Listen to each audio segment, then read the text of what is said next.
This is the One Piece Podcast, episode 499 for the week of Monday, December 11th, 2017. My name is Zach. And my name is Ed. And my name is Steve.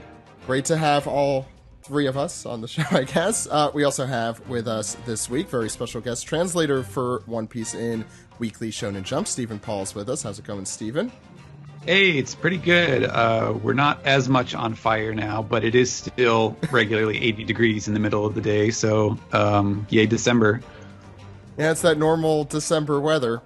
We also have, because I was forced to bring him on, our anime recap host and ANN writer for and reviewer for One Piece and Black Clover and Dragon Ball Super amongst many others. We have Sam Leach with us. How's it going, Sam? Forced to bring me on. Yes, because yes, the Minx demanded feelings. The Minx demanded. The Minx demanded you be on. So this is funny. This chapter happened to come out the week my dad has been interested in listening to the podcast. So, Oh, There'll be- I know a lot more about your son. There's no way to learn more about your son than listening to a podcast in which he is on. Hello, Sam's dad. Welcome to the One Piece Podcast.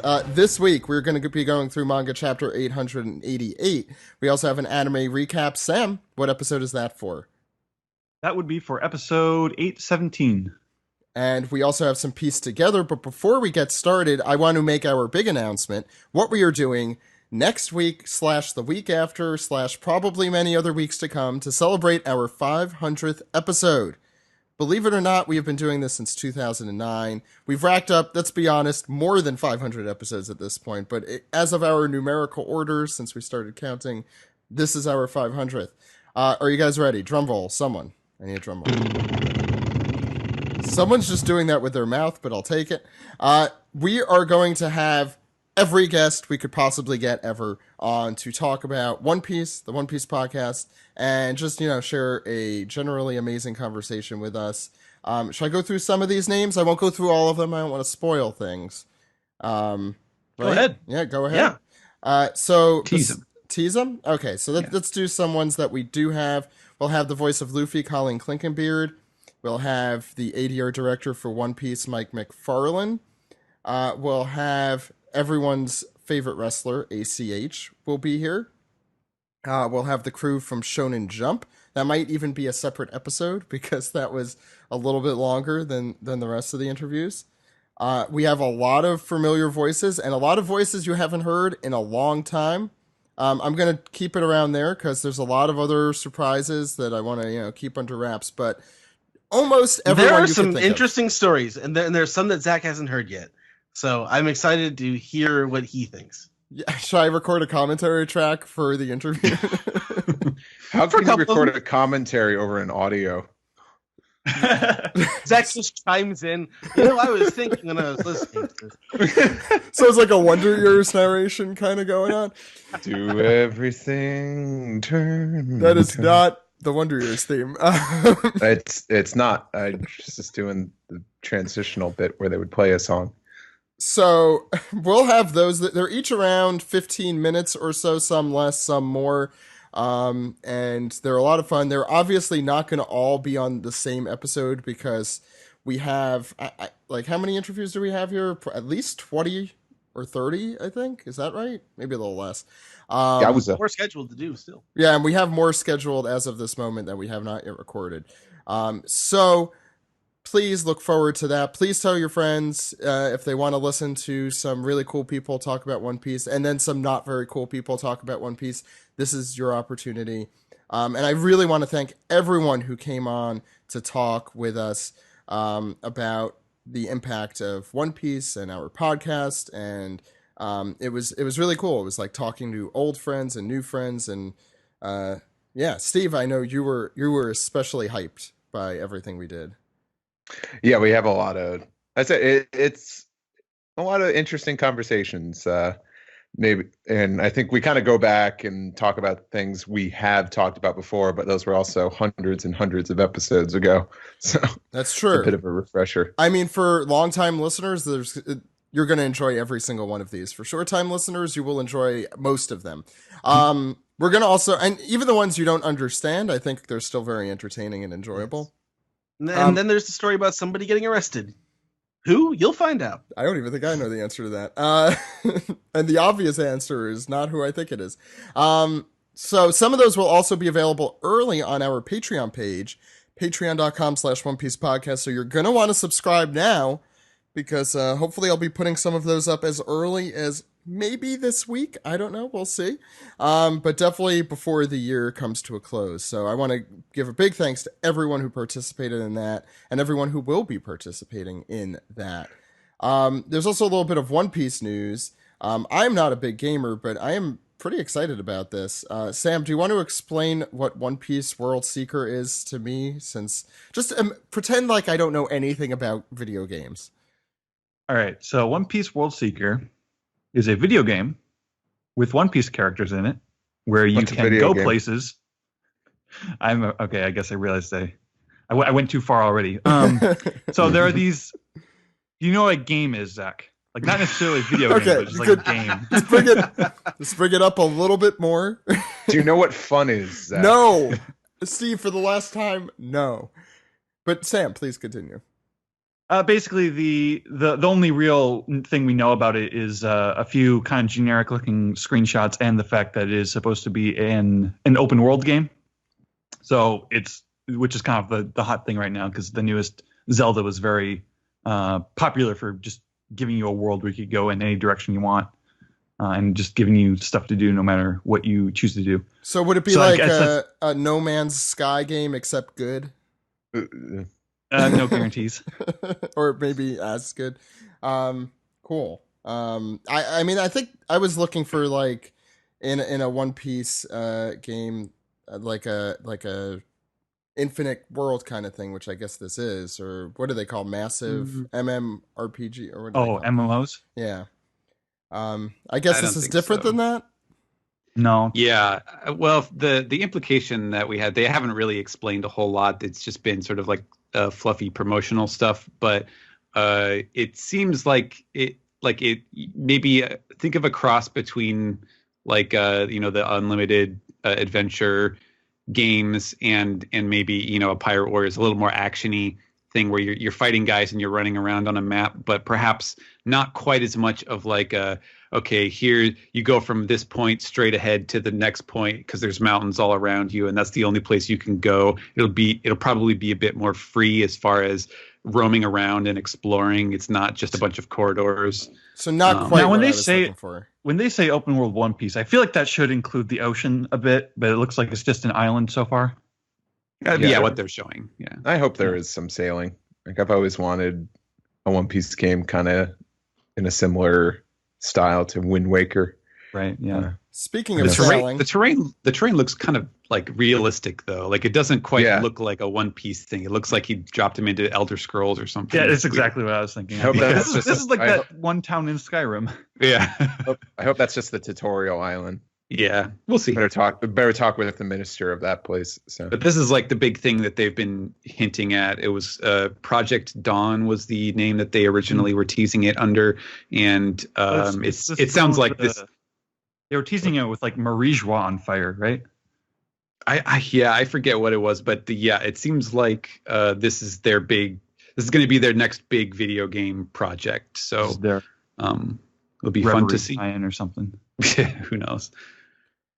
So yeah, cool. That's coming out in 2018. I don't think there's very much other information other than it'll be on the PS4, Xbox One, and PC. Check out more information on OnePiecePodcast.com. So now that we're done with the video games, why don't we move on into the manga recap? You guys ready? All right.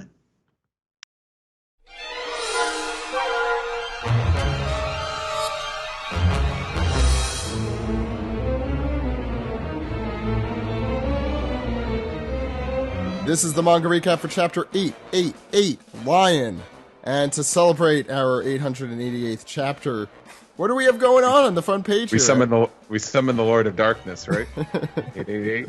Yeah, close. You're a few numbers off. Eight is a lucky number in Asian cultures. So it's the Lord of Lightness.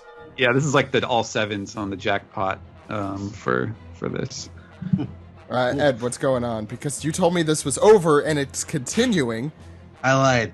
So this is the saga of the self-proclaimed Straw Hat Fleet, Volume 21, Ideo, the Ideo Pirate Crew. I guess we're pirates now. Well, yeah. They have treasure chests. Wow, and stuff.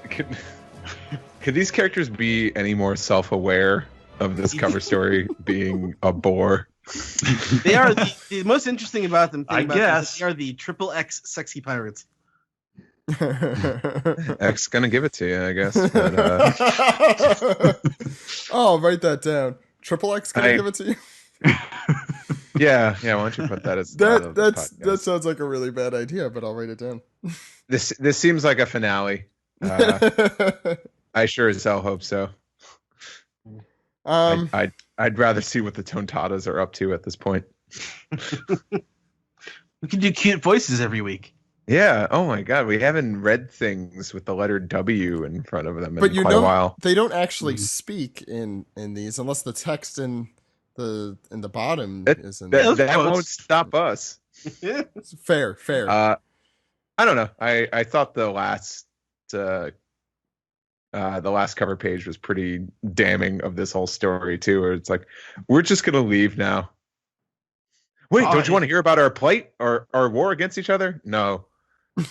I guess we're pirates now. Like, why do I feel like it's like that stupid skit from SNL? It's like the Ernest Goes Somewhere Cheap of the Ernest series.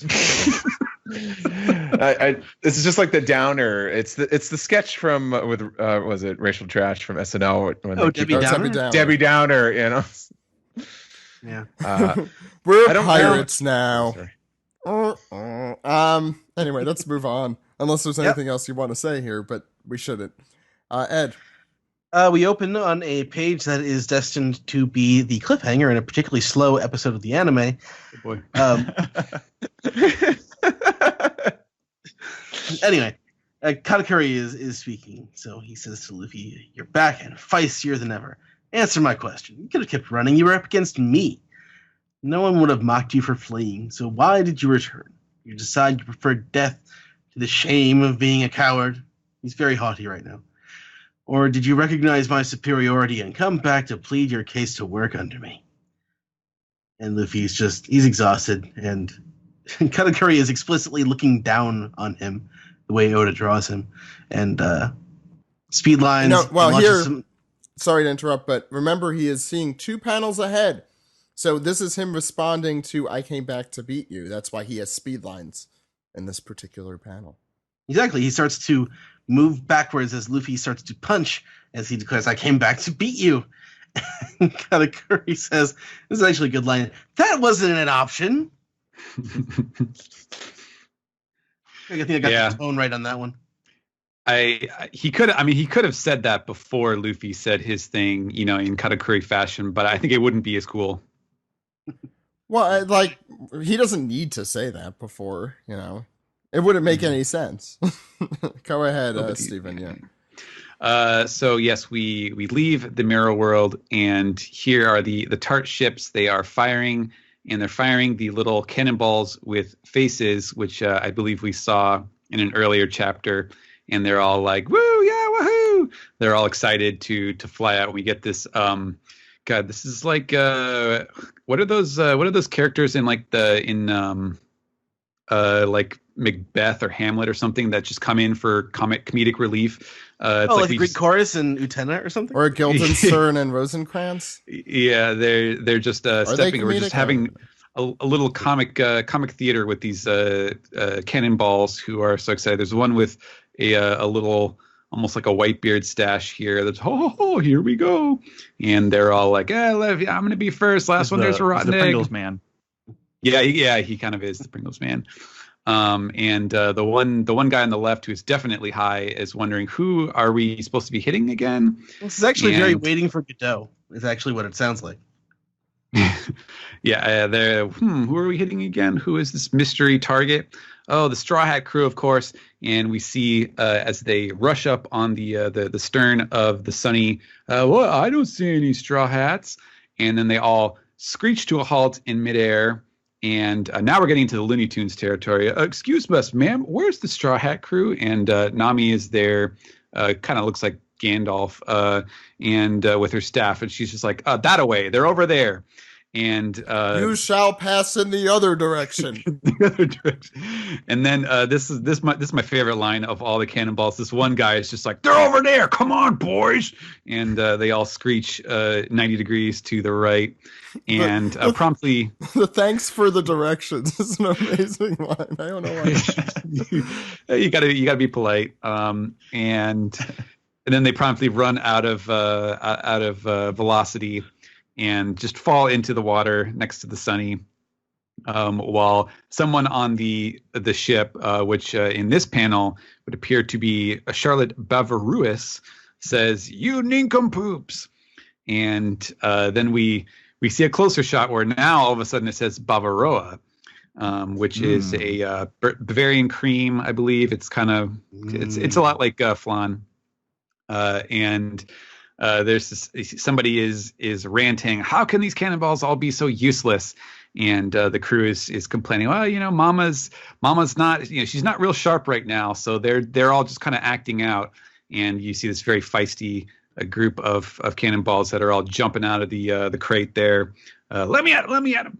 And then we see the 26th son of Charlotte Bavaroa, and oh boy, what a character this guy is.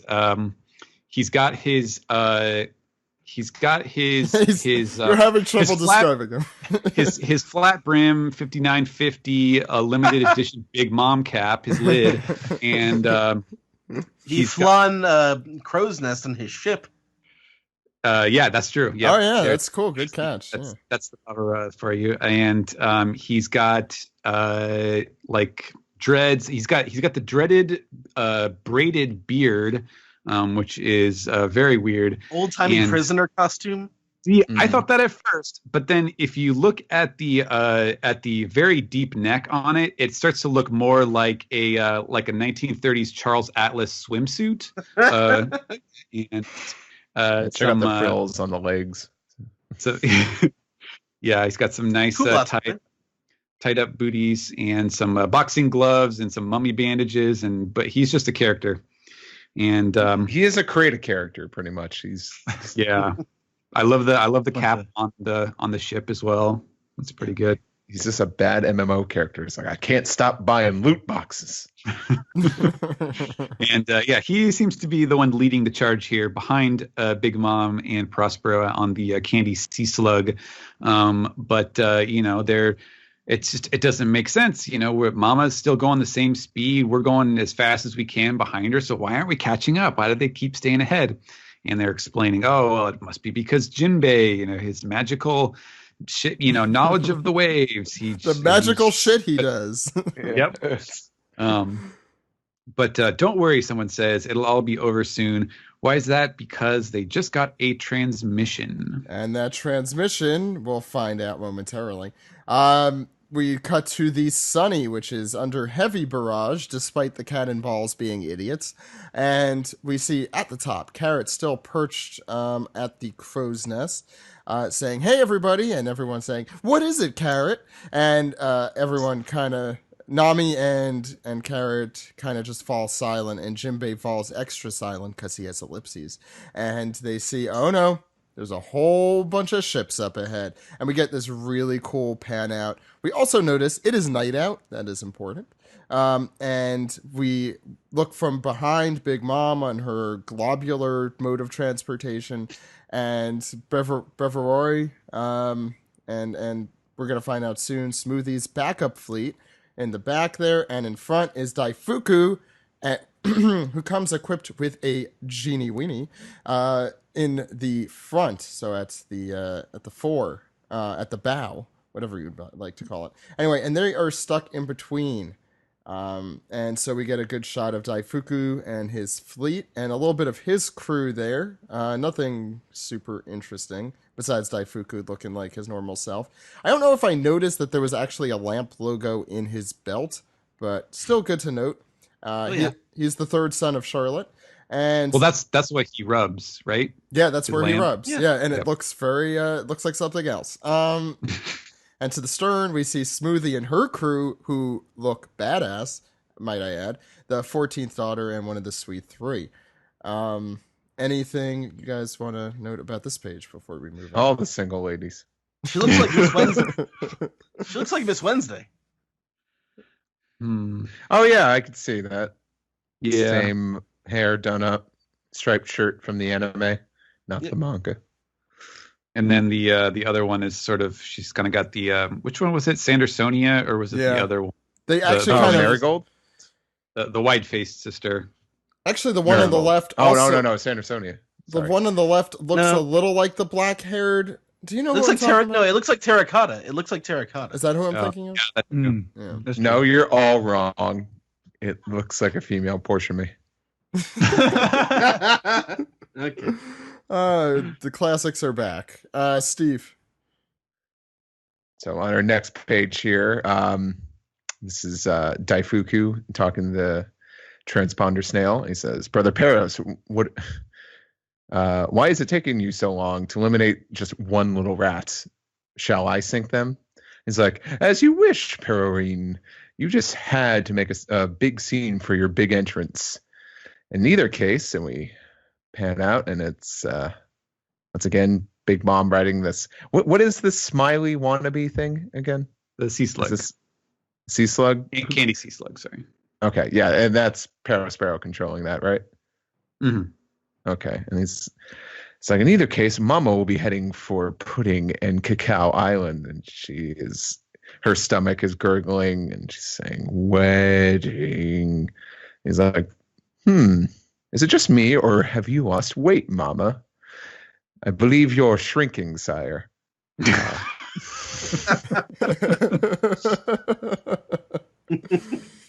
So she's running on Luffy rules.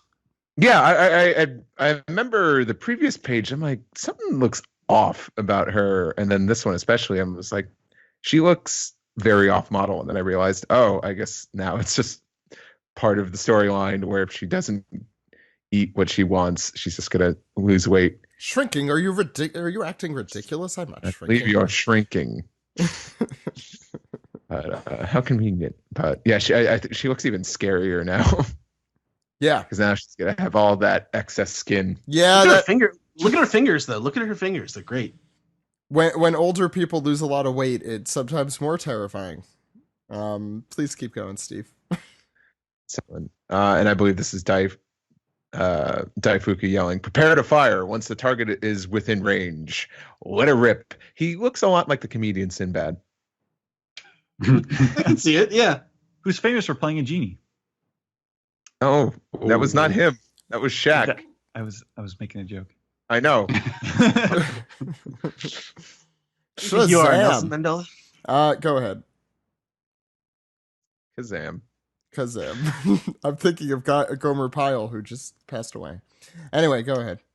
And now we're back on the Sunny, and Brooke says, now we're trapped between them. Even if we move laterally, there's no choice but to keep pushing straight forward. And this is Jim basing that looks like Daifuku's ship up ahead. He'll be dangerous. He controls a genie. He's dangerous. He controls a genie. Look, we all learned from Robin Williams there's nothing more dangerous than a genie. No. I love a world where magic's real. Well, is it necessarily a genie, or is it just a manifestation of like red bean paste? It's his power. It's his devil fruit power, isn't it? Yeah, he has the lamp fruit. Yeah. The lamp fruit. Yeah. Does he? Yeah. I thought he just had weird red bean paste powers, and he decided to just. Brooke's soul could reincarnate once, and Daifuku has a genie in his belly. I mean, who are we to judge? And I thought having the ability to control crackers was stupid. That's because it is. Not stupid as and you can get a genie. Can I make wishes? No. What even is the point of a genie if you can't make wishes? He could beat people up. You have a genie living inside you. It's just Genie, I wish to continue with this page. I'm sorry. It's been a while, and I never had a chance to talk about this. Well, Chopper gets his turn to the camera and action movie star line when he says, "Well, I could raise some hell. Just get me close enough that I could jump over." And he's tossing up a rumble ball. It says, "At close range, this isn't going to be pretty." And someone else says, "Yeah, let's go for it." And Daifuku says, "Listen up. This time we use the cannonballs without the faces." And they're like, "Oh, come on, master." And then we get a yell from Carrot up on lookout. She says, "Chobro, guys, let me try this. I bet I can help," as she has the cute little glow behind her. And you can tell she's got the one ear down. Mm-hmm. And on the next page, she explains, "Tonight's a full moon." And yep, there it is. With the camera conveniently pans up enough for us to see the moon directly What's happening, overhead. guys? It's the full moon. My theory. It could come true tonight. There's only one moon. There isn't 7 of them. What does this mean? So Jinbei rather cryptically says, "You're going to turn Sulong? Do you have the training for it?" And this is all sounding very, very, very much like some theories we've had. And Carrot says, "Don't worry, Pedro helped me with that." And what would Pedro say in this situation? "I'll handle this." And she says, "I am a musketeer, remember?" And so she takes off her cap and she's looking up with just eyes full of excitement. "I'll fight to make up for Utia, Pedro." And there she looks at the moon, and there's just this very rapid sequence of panels here where the rest of the crew is just sort of watching, mouths agape, like, what is she doing? And then you get, I can easily imagine this. You can easily imagine this in animated form, like Ghibli style, where the hair starts to raise off of her head as she stares up at the moon, and her tail kind of bristles and then just sort of explodes in this giant poof of hair, and there's electricity crackling everywhere. She looks like Kumadori when his hair is all messy. Yeah. And her eyes are transforming, and her nails are growing out, and we could see that there's some big transformation going on in silhouette. And then she roars this feral roar that just kind of explodes off of the crow's nest in this really dynamic panel with where the mainsail is all hatched, and really cool. Everyone is freaking out, including Prospero and Bavaroa, who now I see he's also got a mustache, which is even weirder. And so, yeah, everyone's just sort of holding their breath, waiting to find out what this means. I think Prospero is definitely holding his breath because his tongue is out the entire time. Must be it's such an odd it's such an odd look for him. Does he ever track that tongue? All right. So we turn the page. The first panel we get is this. We see her from the distance. She's kind of silhouetted behind in front of the full moon. It's a really kind of cool shot, and we can see that she's got loads of hair. And then moving down the page, we get to see the full review, the full reveal. Deep breath. She looks great. Chopper is exclaiming, "Carrot!" Even her hair is white. He can hardly believe that's her. She doesn't quite. She looks more. She looks taller. She's got more hair. Her eyes are red, as Chopper says. She looks like a different person. Yeah. I saw this like 4 days ago, before like when the spoilers were first floating around. So I was heartbroken that I did not get to just turn the page and see this for myself. So I've been sitting on this, just letting the reaction sort of gestate before I can actually. Yeah, it's too bad Twitter does that sometimes. Yeah. I don't know. I think Yu Yu Hakusho, spoiled this a few decades ago. Yeah, I feel like I've seen this before. Yeah. Jinbei he's looking up at her. He's like, "Oh, what a wondrous sight!" And Nami is not sure what's going on. We get some flashbacks to when Dogstorm was talking about their fight with Jack. Once the battle began, we ended up in this sorry state against Jack's forces, but it won't go like that next time. We have an ace up our sleeve. The next time we fight, they shall see the true power of the minx. And I I love guess this is what they were referring to, is what happens to minks during the full moon. What? I love the Batman 66 Dutch tilt camera angles. And Nami is asking, is this the true form of the minx? And then someone in the crow's nest on Daifuku's ship is saying, we've got trouble, Master Daifuku. Tonight's a full moon, and that mink girl with the enemy just turned into a Sulong, a moon lion. Yeah. So is the word Sulong a real word? So in short, no. And this is the sort of thing, like, I don't think no one really knows, like for sure if this is supposed to be based on something or not. And I wasn't sure either. And in fact, I couldn't, they're Chinese. Right. So in Japanese, it was Sudon. And so if you Romanize that, it would be Suuron. And I was looking up stuff. It sounds, in Japanese, it sounds very much like Chinese. And so I was kind of like doing some research. I was trying to figure out, okay, is this like the Chinese pronunciation as the Japanese would see it of some of these words, moon lion or moon stuff, lion stuff. And I could not find anything, but given the similarity between not only the fact that it kind of sounds Chinese, but also like the similarity to, the Goku looking at the moon turning into, a giant monkey, and the sort of Shenlong, like the dragon, all that sort of stuff. I was like, yeah, I kind of like using having that sort of Chinese sound to it. We may find out something in the future that suggests a better spelling, or, Oda may write it himself at some point, although I find that a little unlikely. So yeah, this is basically just an aesthetic choice pretty much at this point. Yeah, so she takes off from the top of the crow's nest with the massive explosion, like that, like it hurt, like it, a sonic compresses boom. the air. Yeah. Where you see her first and then the boom. That's how I would imagine that. Yeah. Yeah, and Chopper's like, she's gonna fall into the water, but she gets really close. She doesn't quite hit it. She sort of takes up, and it takes off from midair, as Daifuku says. Pedro was from the Lost City, so right.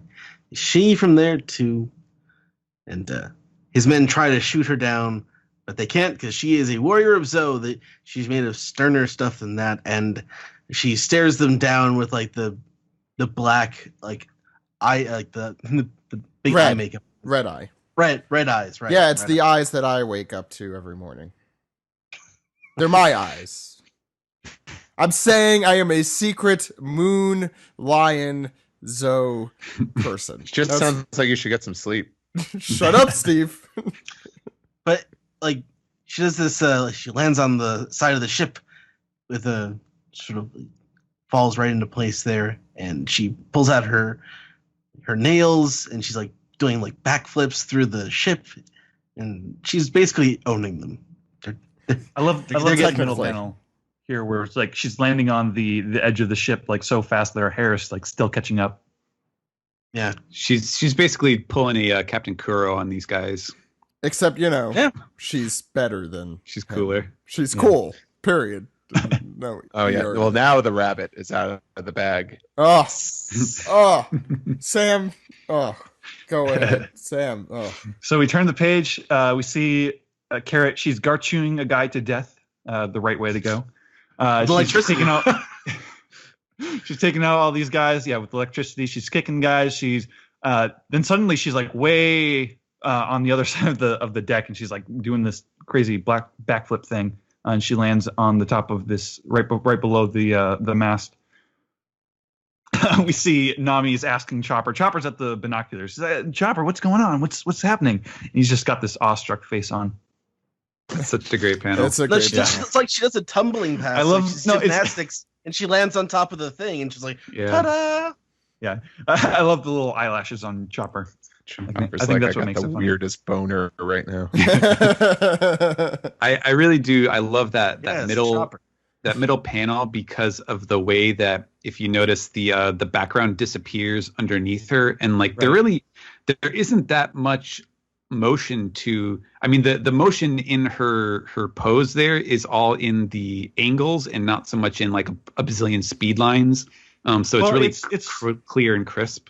there are some little like the fact that the inking is kind of sketchy there kind of also helps with the feel Right. of movement. I mean, he somehow gives it like a slow motion matrixy look to it, Yeah. if you know what I kinda. mean. Yeah. And Daifuku is basically he's laughing. He's like, "Ha! Do you think you can fight every last sailor on this fleet? Do you think you can stop us, little girl? Your ship will sink in the meantime. So cease your pointless resistance." And they realize that during all this action, she had actually pulled the steering wheel of the ship off and is holding it in front of everybody like a total badass. They're freaking out. She busted her ship wheel. No way. Where's our ship heading now? And they're calling her a little brat, and she's got this cute little smile. And to be continued. That's some good stuff right there. I'm gonna give Sam a few seconds to calm down.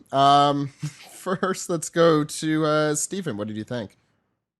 Oh man, this was one of the tougher chapters, I think, to resist like some kind of wink and a nod comment when I saw it, because it was just so thrilling to see. You know, I don't think it was a surprise in any way, but I think the execution of it was superb. Like just I wasn't sure if we were going to get Carrot as a giant beastly, like horrifying rabbit, or or what it was going to be.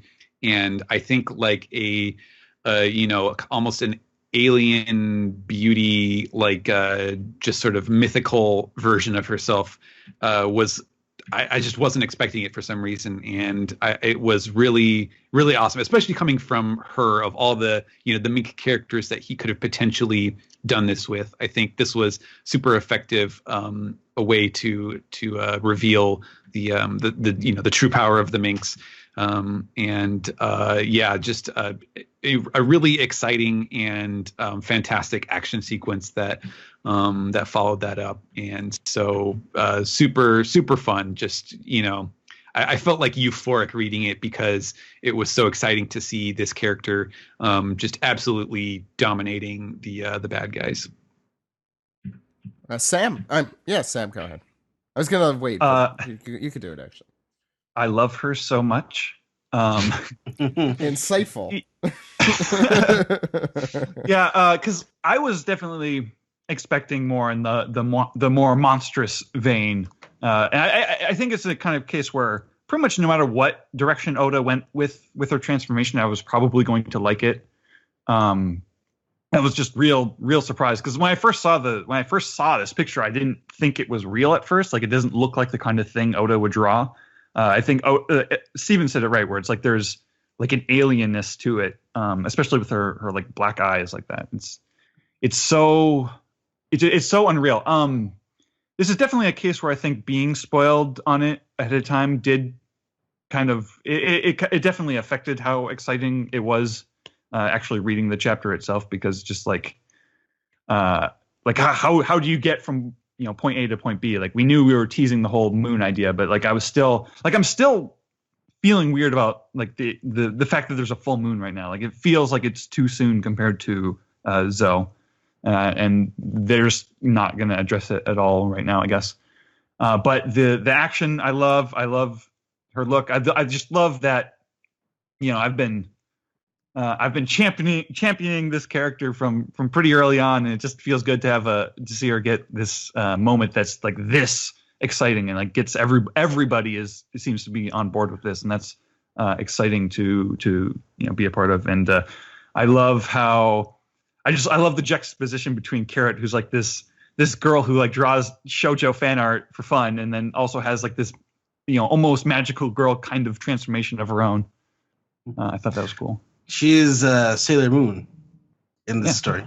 Usagi. Sulong Moon, was that? Yeah. Nice. Steve. Well, I mean, Sailor Moon is named after a rabbit. Rabbit. So. You guys, electricity, moons. Come on, you know where I'm going. Yeah, there is this kind of a constant. Guys, Eneru is back. Yeah, that's what I'm saying. Anyway, go ahead. For some reason, I guess he died because there was no air to breathe on the moon. He got reincarnated as a bunny. Okay. Steve, what did you think of this chapter? Uh, it was fun. Yeah, there's not a whole lot to it really. Just the big thing was well, I'm gonna talk about the things no one else is talking about was Mama shrinking. Interesting. Uh, Luffy. I was kind of surprised to just see Luffy already back in the mirror world. We didn't Yeah, have a that scene. too. I think that was another thing that surprised me is like there's no like connective tissue between Luffy saying he wants to go back to Katakuri and then him just being back. That's why I say that's like a prime candidate for being the cliffhanger of an episode of the anime. I mean, what we were dealing before was Nuts Island, and then all of a sudden it's just things have calmed down, and we're back in the mirror world. And so it's Nuts Island again. It's just, it's Nuts Island. Anyway, Steve. Sure, Zach. But the big thing about this chapter, of course, the main thing I want to talk about is I really do enjoy Yoko Karama. I think it was a nice surprise. I really like the look of it. The reveal panel is drawn masterfully. The hair, like just the flow of that, just a lot of great page layouts in this chapter overall. I think there was a lot of like every panel, especially I'm mainly thinking about the spread with the transformation. There's just all these unique panels with something different going on in each one. Really well drawn. It was fun. I'm glad to see Carrot is really being used well and not just being another support character that just reacts to everything going on. She's been integrated into this story arc pretty like at this point very well because she was kind of just like a player. She was kind of just reacting to what was going on and not really taking part besides the original fight with Brule with Chopper. But yeah, this is the first memorable thing she's done in quite a while, and I'm damn sure gonna remember it. Ed? Yeah, it was interesting looking at Big Mom in this chapter, and it seems a lot like she's seeming more tired than we've seen her before. Definitely, she's losing weight. She's haggard. She's, like, is she gonna be able to keep this up much longer? Like, she's so used to getting what she wants, like, immediately, right? Or she kills people, and people usually have an incentive to give her food. Again, there's no political allegory I could think of, but please continue. I was thinking, Ed, I thought you were setting it up for it to get pretty dark. It's like, all right, we finally finished this cake. It's like we fought like a lot of battles and a lot of time spent making sure we made the perfect cake. And Mom dies of starvation anyway. I like it. Oh God, she's dead. There weren't enough orphans around for her to eat. That was. Did anyone try resuscitating her? Oh, no one's big enough. I like the sort of haughtiness of the whole Charlotte family in this chapter. And Daifuku looks like sort of he's got they've all got their noses up. They feel like they've got the Straw Hats cornered, and they get their comeuppance this way. And I think that scene of her doing like the backflips on the deck of the ship, and then in the middle of it ripping the wheel out, like in the middle of a tumbling pass, it's gonna look really, really good in the anime. But other than that, I just Chopper reacting to it is fantastic because he's just like, I'm gonna raise some hell. Get me over that wall. I can jump over it. And she's like, no, I got this. And hey guys, nobody does anything. Chopper? She's the only person who does anything else for anything for the rest of the chapter. It's great. She like dominates the whole second half of it. It's awesome. Yeah, I mean, I'll add my 2 cents here too. I think it was Joey. I forget who on Twitter mentioned it. But I really love that we are getting naval battles, and maybe this is Oda. Maybe Oda in that interview a few months back, I think in one of the One Piece magazines, saying, "Oh, I want to do more naval battles." He's living up to that immediately. And I think like there are some really memorable parts of One Piece that take place on the sea, but not. I don't think there have just been many opportunities for him to do that. So I'm totally enjoying the setting of where this is going on. I think that just needs to be mentioned quick. I, for some reason, really like Daifuku and how ridiculous he is. Smoothie still hasn't really stepped up, but she's there, so who knows what's going to happen there. Big Mom, you guys mentioned a bunch, so I'll just go into Yoko Karama. Is that Steve? Karama. Karama. And yeah, I completely echo Steven. I was expecting, I think, something a little, and Sam, I was expecting something, I think, a little more monstrous. I like it. I think it is definitely a very different direction for Oda. And I think he aims to surprise, and I think he also surprised and pleased. I know Sam is at least a fan of what's going on here. And I do want to say it's some of the best action I think we've seen.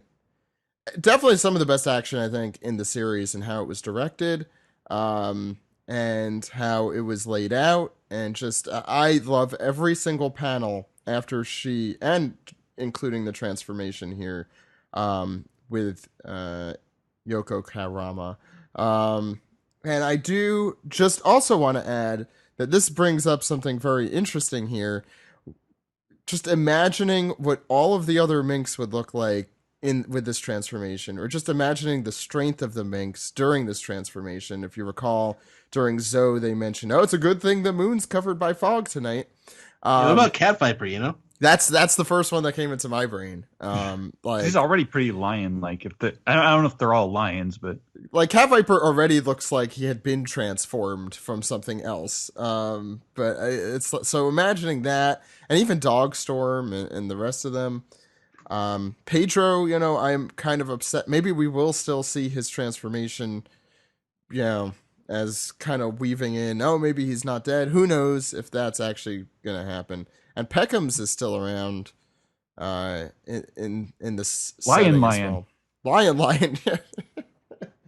At the very least, she did say that she had been trained in it by Pedro. So even if he is dead, he could still throw a little flashback in there for you to see what he looked like. I mean, it's also interesting that it's something that a musketeer probably specifically knows best. So someone on, well, I guess the musketeers were on Dogstorm's crew, right?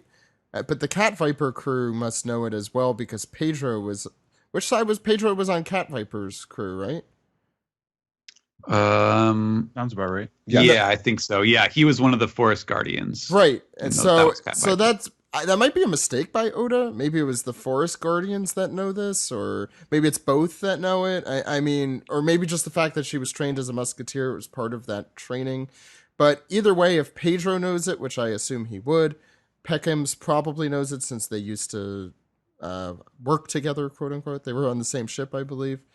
Who knows? There's a lot of past there. Then I guess I would say that I'm assuming that all the minks know this or are capable of this, but her statement about being a musketeer was just in reference to her being an excellent fighter, because she's been trained in it. Yeah, she's saying, "Don't worry, I wouldn't make this choice if I didn't think I can handle it." Yeah, I guess maybe it's to train to be able to stay conscious while in it, like almost like monster choppers kind of thing.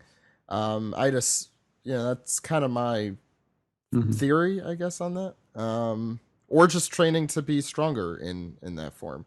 Anyway, lots of cool stuff to come out of that. I'm sure there's a lot of theories about that. This is our last manga recap of the year. It is off next week, right, Steven? The next chapter will be out on the 25th, I believe. Which I believe, correct me if I'm wrong, is Christmas Day. So we will probably not be recording an episode, even though I am definitely the biggest Scrooge on the face of the earth. I would totally make everyone here do that, but I'm not going to, because I hear it's kind of a douchey thing to do. So we'll be back. We're going to have an episode next week, as we mentioned. We're going to have amazing guests from all over the podcast, but our manga recap will return in 2018. And until then, why don't we move into the anime recap? Ready? All right.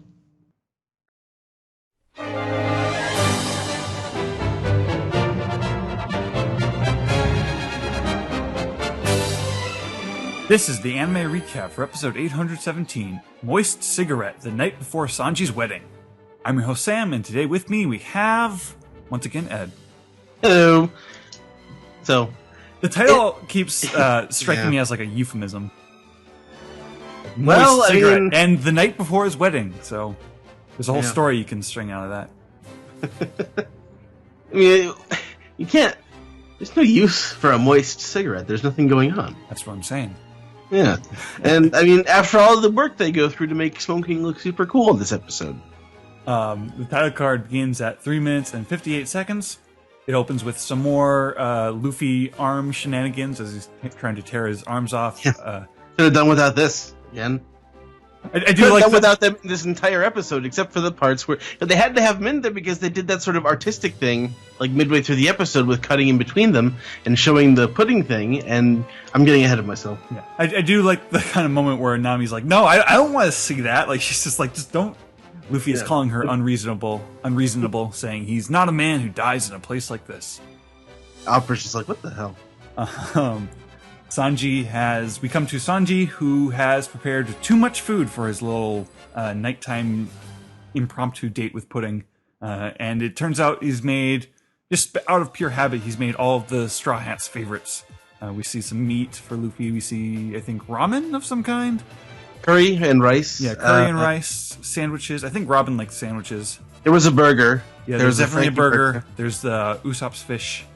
We see Nami's tangerines and a bottle of booze, I think. Probably preserved. Yeah.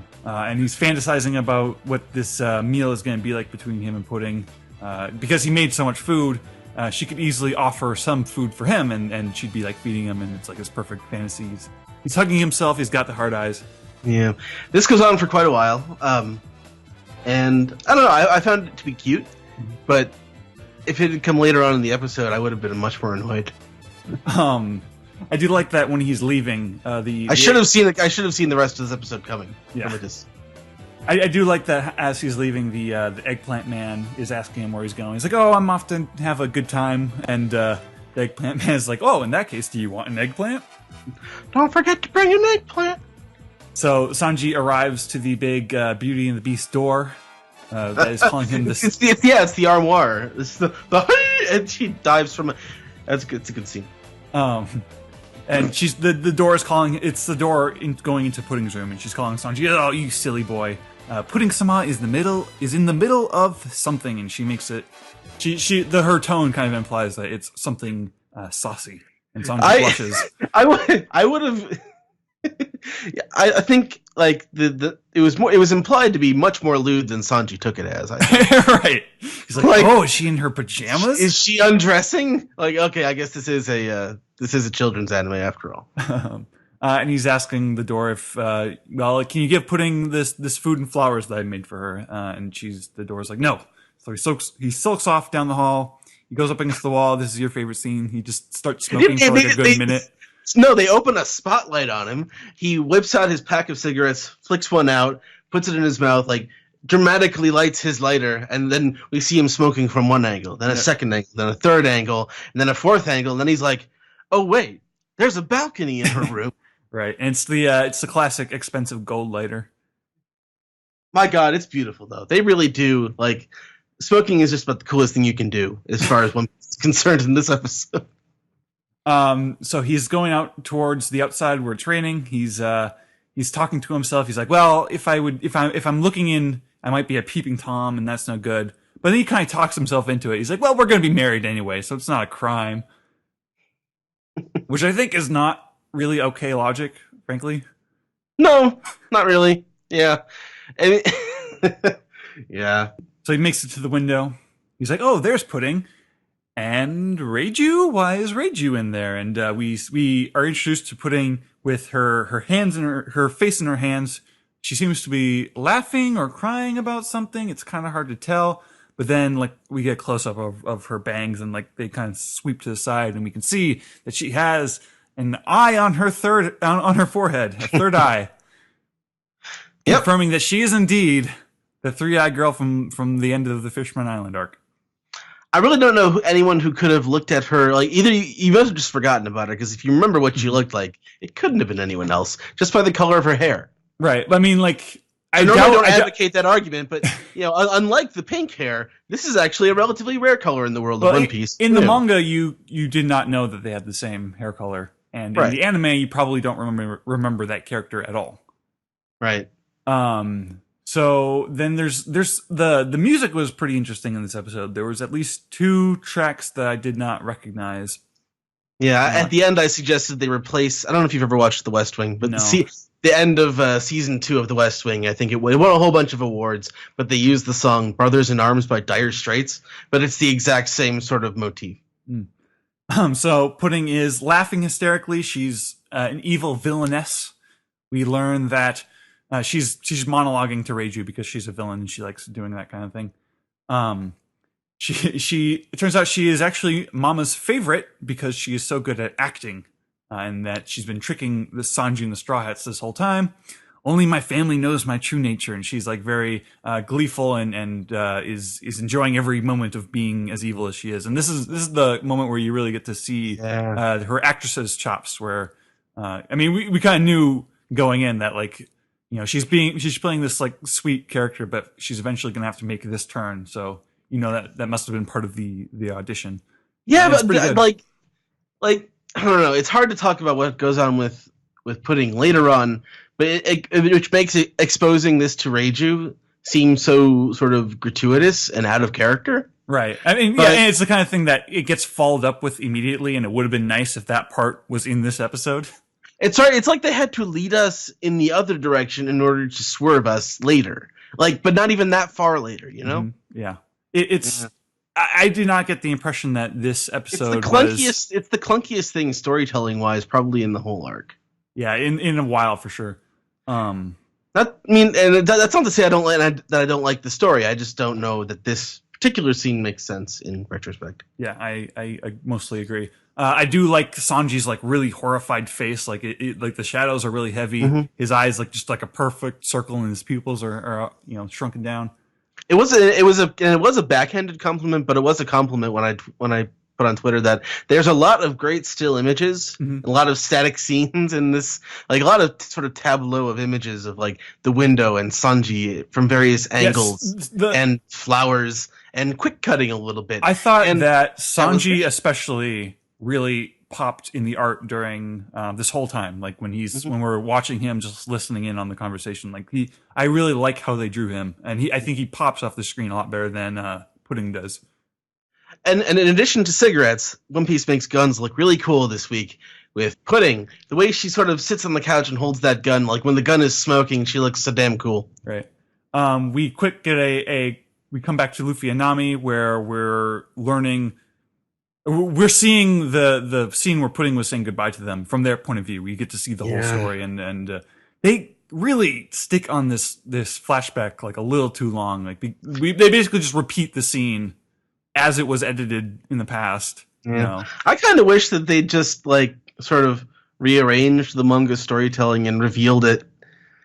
Well, they've actually... and revealed it three episodes ago with Luffy and Nami, and like Sanji is the one who doesn't know, so it's like this crushing, impending. They have been moving the story around a surprising amount. Like I went back and looked at some of the manga chapters. Like there's stuff that they have moved pretty dramatically. Like the Big Mom, like fighting Brook, and she's got the Zeus and Prometheus. Like that scene happens after the Pudding reveal in the manga.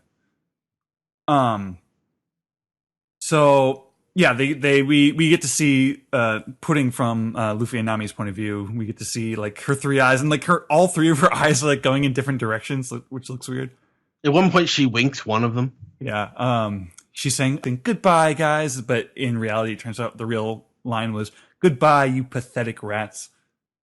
She's making she's really good faces. Mm-hmm. in this scene.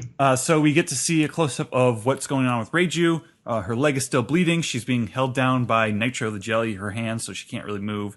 She kind of goes back and forth between, looking at Pudding and like deliberately looking away because she doesn't like Pudding taunting her brother. So it turns out that what Big Mom wants, she just wants Germa's army and technology. The Vinsmokes were dumb to ever think that this was going to be, that they were ever on top of this deal. I think she alludes to the fact that they assume that the Vinsmokes are prepared to betray them, and so it's like they're double. It's like we're betraying you in preparation for your betrayal, sort of a thing. This is when we see the rain actually just put Sanji's cigarette right out. That's the eye catch of the episode, and then we get to Pudding and her gun, and she's got the gun, and she's talking about the candy jacket bullets that can pierce metal. It's meant to pierce like shields and stuff, so it works great against Vinsmokes who have metal enhanced bodies. I kind of like the moment where she's like, "Oh, the hall will be covered in red," and she whispers this little bang as she's like pretending to shoot Reiju. She's very cool, but make sure to get nothing on the cake, of course. Yeah. Don't get any blood on Mom's cake because then she will go furious and kill everyone. Yep.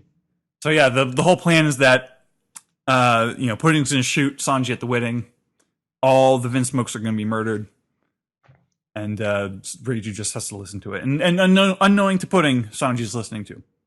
And so Pudding is now talking about Sanji, like, oh, what kind of face is he going to make when it turns out I have 3 eyes and I'm trying to kill him? And she's doing the like Eneru face with the big tongue waggling out. Mm-hmm. She's doing like this weird, funky monkey constipated face. Yeah, constipated monkey face. And this is the part where the episode starts to get just really, really repetitive because it's just like, Pudding makes fun of Sanji, and then we cut to Sanji listening. Pudding makes fun of Sanji again. We cut to Sanji listening. Well, it's brutal, which is, at least that's intended, but it is kind of dull. It's just so repetitive. It's dry. It goes on for a very long time. Mm-hmm. And so the last scene of the episode is Pudding is making fun of Sanji from the scene where Sanji pulled his face pack off, and we see all the swelling and. He was confessing his love to Pudding. Now that's the part that Pudding's making fun of. Yeah. And we see Sanji trying to light his cigarette again in the rain, and just very slowly, it's not working. I really like Pudding's like psychotic laughing, where like I think in the booth, I think what happened is like there's a genuine moment where like she chokes on her own laughter, and they just kind of left it in. I said that this might have been like the hardest thing to explain, but this part of the story is about to get super bullshit. How do you mean? Just the general further exploration of Pudding's powers. Oh.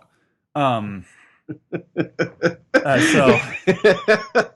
basically the last moment is, Sanji, he finally gets light on the cigarette, and then a raindrop comes down, hits it, and we get to see his face. He's just like really heartbroken. He's got that big blobby tear in his eye. It's a good crying face. And then we fade out on like this close up of the roses that he has dropped on the ground, and that's kind of how it ends. Any general thoughts on the episode, Ed? Man, I hope they speed it up a little bit. Mm-hmm. There was a lot to like in this episode, but Yeah, I liked the music. I'm back to looking for things to like. Yeah, I like the music a lot. Like there was some moments where it felt very like soap opera-esque, which works really well. But yeah, that. The pacing. If I didn't like this plot, if I didn't like this story, this would be excruciating. Yeah, exactly. Fortunately, I found this is not a 20-minute episode. This is like a 10-minute episode at best, stretched out. Which I guess you would argue is how a lot of these episodes are. But this one, it's just like the repetition and the fact that we stay in like one place for the whole episode, and obviously they're trying to get to that point where that Sanji face at the end is going to be the big stinger that finishes off the episode, but it's not worth it. Like there's a moment coming up where we're eventually going to cut back and we're going to see that Sanji is left. That would make an equally good, cutting off point, but they did. And I complain about it every other week, but there was no Carrot and Chopper in this week's episode, right? And frankly, I could have used some Carrot and Chopper. Yeah. It's the kind of the frustrating thing about the anime, where it's like it'd almost be like if they just kind of cut the pretense and just made episodes 15 minutes long or something. I wouldn't mind. Yeah. Just give us 15 minutes every week and just like make it feel like properly compact. But we're not going to get that. So mixed feelings on this episode for sure. Anything else you want to say? Oh, no. That's it. All right. Thank you, Ed. Let's move on to the next segment. Cool.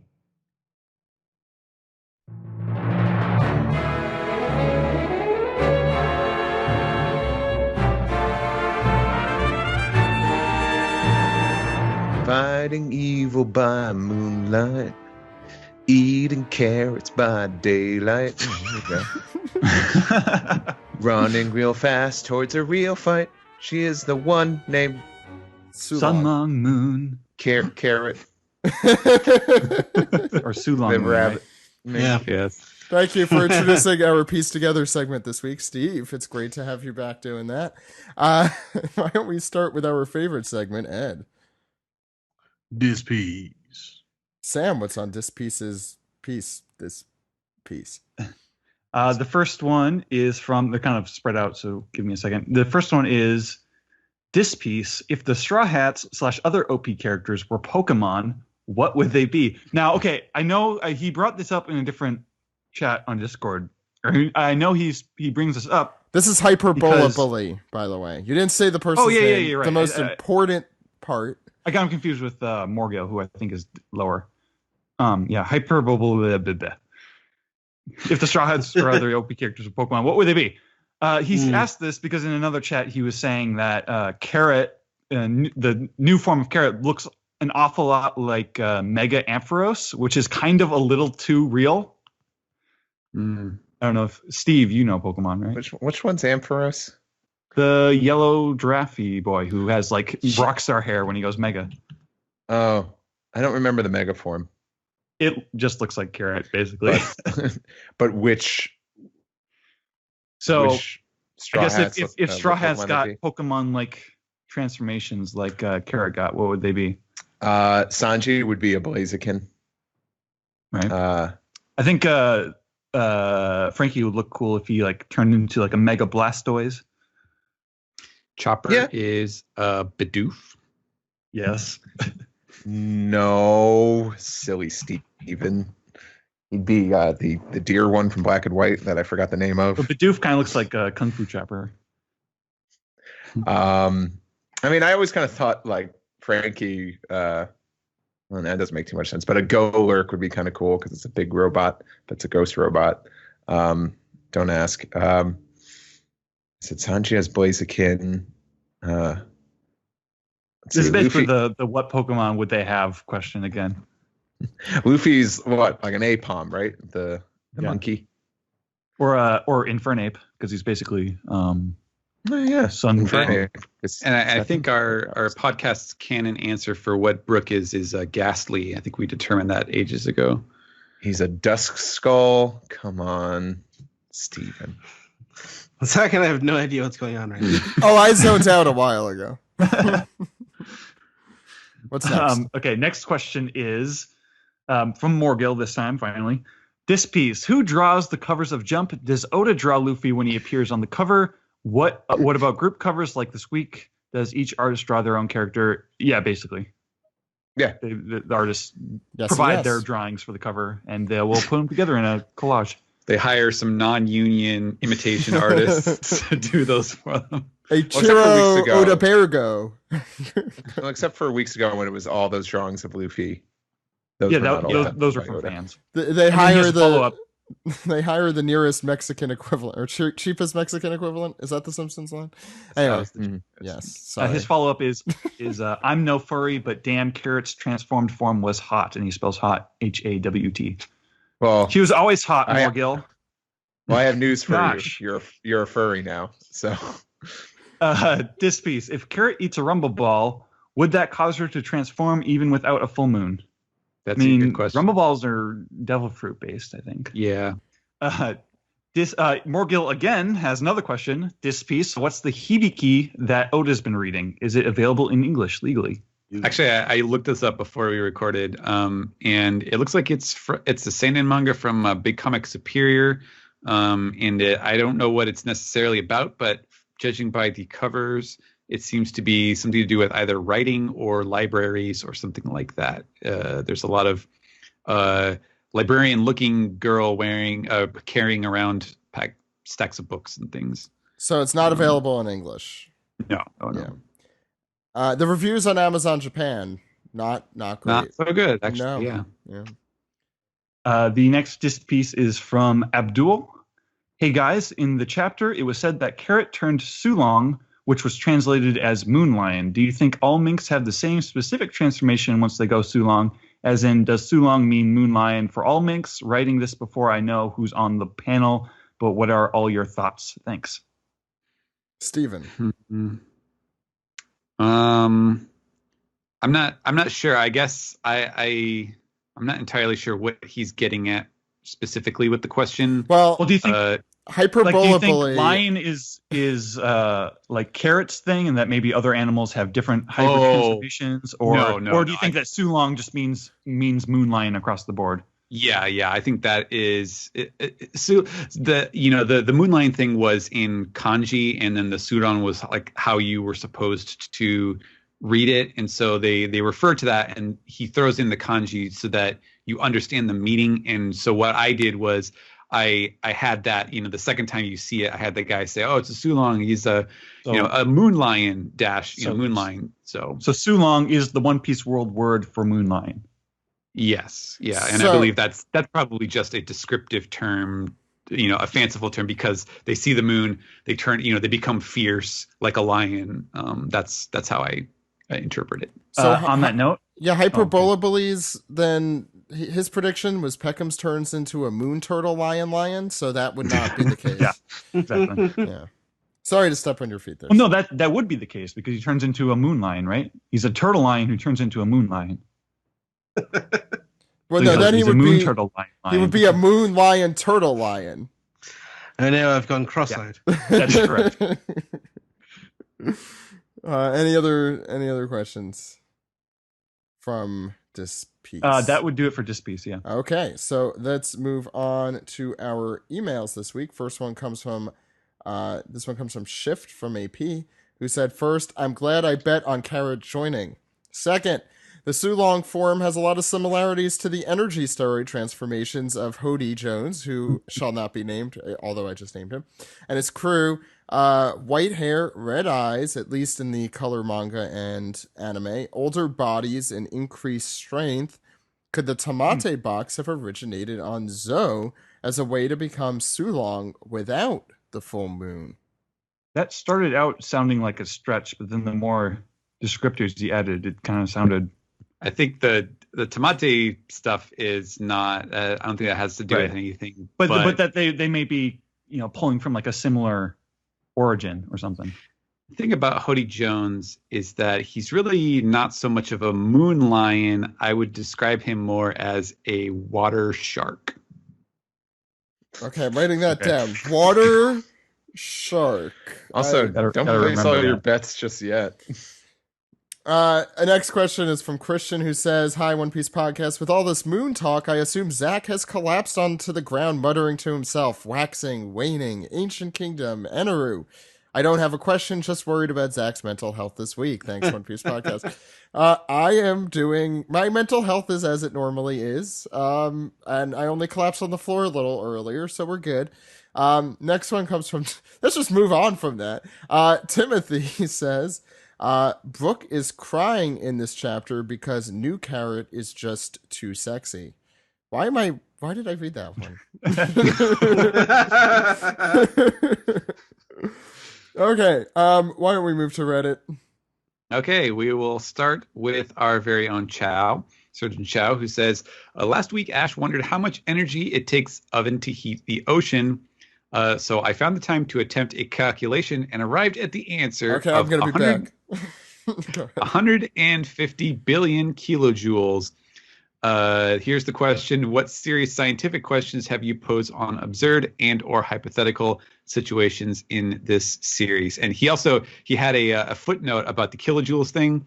Assumptions that the radius is 175 meters, Wait, you don't have the to depth read of the this, water do you? is 10 meters, shape of his power's range is half of a truncated hemisphere, the seabed is flat, heating is even within the radius, the still temperature going. difference is 75 degrees, density 1,029 kilograms per meters cubed, and Saying specific all of heat this. 3,985 joules per kilogram times 1,000. What is a Kason? It sounds like a Cleon warrior.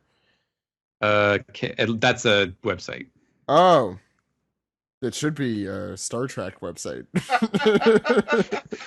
Hey, remember how you guys said you were tuning out earlier? No, so good for Chow. I'm like I was joking about that. That's Yep. seriously cool that he did that.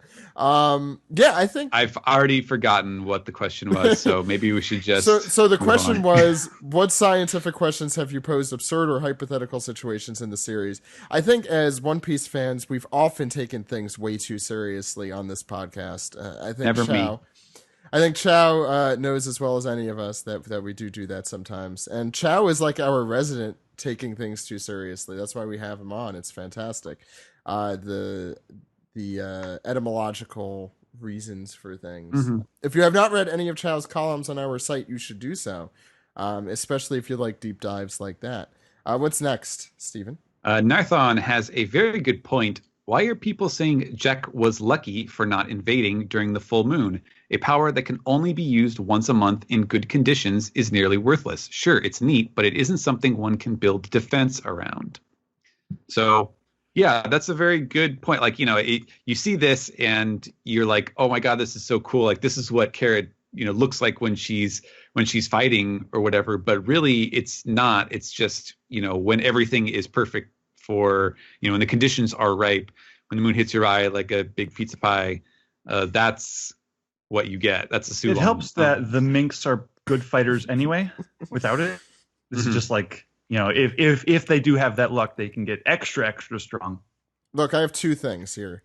First, Stephen, please open up a pizza shop that's called That's a Sulong. That's a Sulong. Please.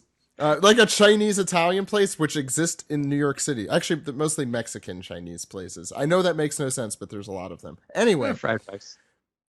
Sure, I don't know. The second thing is, I think it's more that Jack was unlucky, or I'm sorry, that the minks were unlucky that he didn't invade during a full moon, and unless the other way around. It's a 1 in 30 chance around, so. Yeah, but I mean, look how like much they destroyed. One of them was able to destroy. Like they could have killed Jack. Like if like an army of those. Oh yeah. I think Jack would have been extremely dead with an army of those, or just Cat Viper, but the Dogstorm. Jack was unlucky. I mean, sorry, the minks were especially unlucky because that fight lasted like a week, right? I mean, that was so the chances of that happening go up with each day, technically, if you just want to pick a random day for Jack to invade. So if it also has to be a clear night too, I think. Yeah, and that's the thing. Even the next full moon is the one that the Straw Hats are at, and it was foggy that night anyway, so they would have been extra screwed. It's like, oh, finally, oh, god damn it. Anyway, what's next?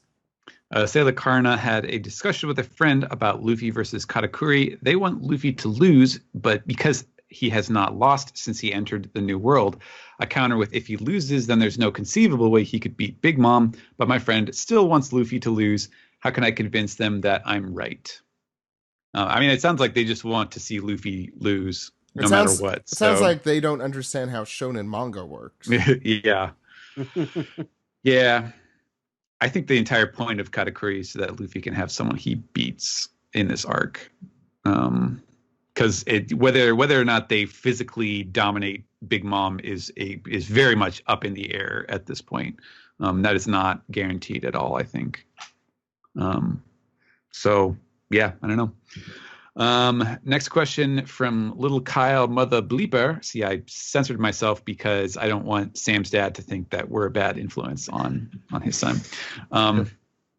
In episode 484, Pundere, you guys disagreed with my assumption that there will be a full moon in Whole Cake Island. Just wanted to let you know I was right. Little Kyle 1, OPP 0. Let the games begin. Mwahahaha. Also, do you like Carrot's evolved form? I think we do. All right. We do. Yes. And Kyle, have we been keeping score from the beginning? Because I don't know. I don't recognize this name. I don't think this guy has ever written into the No, podcast. He has. I definitely recognize this guy's name. It's a very recognizable name. Yeah, I think I was certainly surprised when we got the full moon thing. Sometimes we're wrong, guys. It happens, like often. Yep. But don't tell anyone about that. We're right all the time. As far as Lil Kyle was the one to scoop up the victory. So next one from Craney McCrane Face. who has, I'm going to try to read through this. This is a very long one. I can't be the only one that sees some level of similarity between Chopper's Monster Point and this transformation that the Minx can seemingly do. And I find it surprising that Carrot would never have commented on it after seeing Monster Point for the first time. Do y'all have any thoughts or theories regarding the relationship between these forms? I would love to see Chopper's next power boost coming in the form of formal training from Dogstorm or Cat Viper so that his Monster Point becomes more concentrated and powerful. That's interesting. I mean, I don't know that we have any idea. Has Carrot seen Monster Chopper? Yeah, and if so, when? Sorry. In the little Hansel and Gretel house when the frog Carrot is about to get boiled by Brûlé and friends. So he went Monster Chopper then? I just completely don't remember that. Yeah. Okay.